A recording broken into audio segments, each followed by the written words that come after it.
നീ എന്താ സ്ലോ ആയത്? ദാ അവിടെ.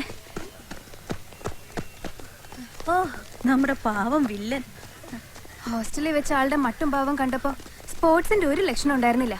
ഉണ്ടായിരുന്നെങ്കിൽ അത്രയും പറയില്ലായിരുന്നു. പക്ഷേ മോശമായിപ്പോയി. എല്ലാവരും കാര്യം ചെയ്യേ, നീ ചെന്നൊരു സോറി പറഞ്ഞേക്ക്. നീ തന്നെ പോയെങ്കിൽ പറഞ്ഞാ മതി. നമ്മുടെ വില്ലനെ കാണാനില്ലല്ലോ. എവിടെ പോയി? അതാ. നീ പറഞ്ഞത് ശരിയാ, നമുക്ക് പോയൊരു സോറി പറയാം. നമുക്കല്ല, നിനക്ക്. നീയല്ലേ കണ്ട ചീത്തയൊക്കെ വിളിച്ചു പറഞ്ഞത്. അപ്പ അങ്ങനെ പറഞ്ഞു പോയി. ഒരു സോറി പറഞ്ഞാ തീർന്നു. നിനക്കെന്താ ഇത്ര ഉറപ്പ്?